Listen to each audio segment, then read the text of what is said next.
এই যে এক বিকাশ নুরু, তারে বসানো হয়েছে আপনার প্রবাসী ইয়েতে, এ কি মনে করেন এ এখন লাইসেন্স খুলবে, চাঁদাবাজি করবে, পাগল হয়ে যাবে এর অত্যাচারে। এর দিয়া কোনো প্রবাসী আসিফ নজরুলের দেওয়া হয়েছে? হয় নাই তো। এরকম এর দেওয়া হবে না। এই প্রবাসীদেরকে সেই 5 লাখ টাকা দিয়ে মালয়েশিয়া যেতে হবে, সেই পাসপোর্ট করতে কষ্ট হবে, আকামা করতে কষ্ট হবে, দেশে আসার পরে লাগেজ কাটবে, সব একই রকম থাকবে, এদেরকে দিয়ে হবে না এগুলো। তো তারপরেও মনে করি হোক, ভালো কিছু আশা করি। না হইলে এই যে আসিফ নজরুলদের মতো এরকম সব পাবেন, টাকা পয়সা পাবেন, ইজ্জত পাবেন না।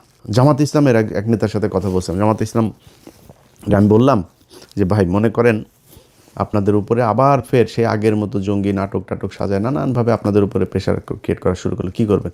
বলছে আমরা রাজনীতি ছেড়ে দেবো, আমরা মানুষ তৈরি করব, আমরা তো আর কিছু ধান্দাবাজির জন্য তো আমরা রাজনীতি করি না, আমরা সরে যাব। আওয়ামী লীগকে যদি তারা স্পেস দেয় নিয়ে আসে, তারপরে আওয়ামী লীগকে দিব রাজনীতি করতে। আওয়ামী লীগে বিএনপিরে সোজা বানায় ফেলার একদম যা রাস্তা সেগুলো তারা জানে এবং সামনে তারা করবে। ব্যাস শেষ।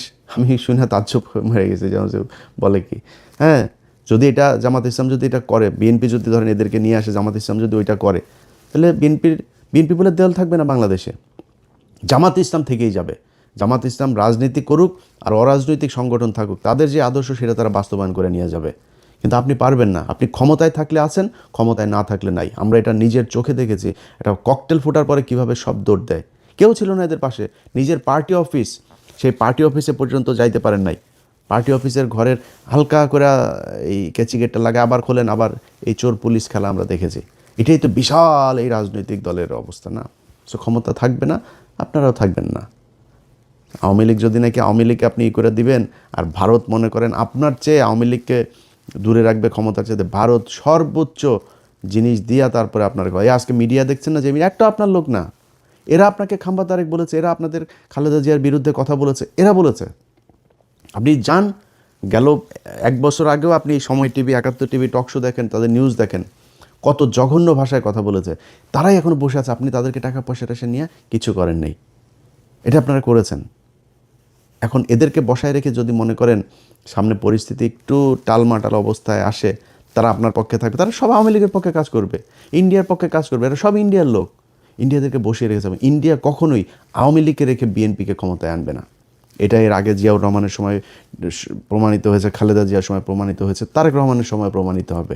সো ইন্ডিয়ার হাতে সেই চয়েস আছে। ইন্ডিয়া সবাই বসিয়ে রেখেছে ওই পারে, সুযোগ পেলেই আস্তে করে এখানে দিয়ে দেবে। চয়েস আপনার। কি করবেন? দলে ঠিক করবেন নিজেরা চাঁদা দিয়ে দল চালাবেন, না চাঁদাবাজি করে তারপরে জামাতের কাছে হারবেন, নাকি চাঁদাবাজিও করবেন, জোর করেও ক্ষমতায় থাকবেন, এক পর্যায়ে গিয়ে তারপরে ইন্ডিয়ার আওয়ামী লীগের কাছে ক্ষমতা হারাবেন।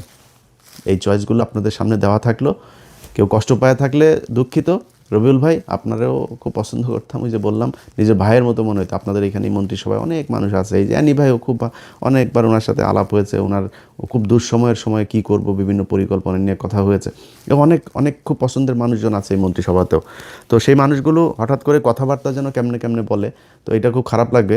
আশা করি যা বললাম এটা বুঝবেন, আপনাদের সমালোচনা আপনার ক্ষতি করার জন্য না। আমরাও চাই বাংলাদেশে বিএনপি আর জামাত ইসলাম দুইটা দল থাকুক, আসুক বাই রোটেশন, তারা ক্ষমতায় আসুক, একবার উনি আসুক, একবার উনি আসুক, 2 বছর এই দল থাকুক, 1 বছর এই দল আসুক, চলো, কোনো সমস্যা নেই।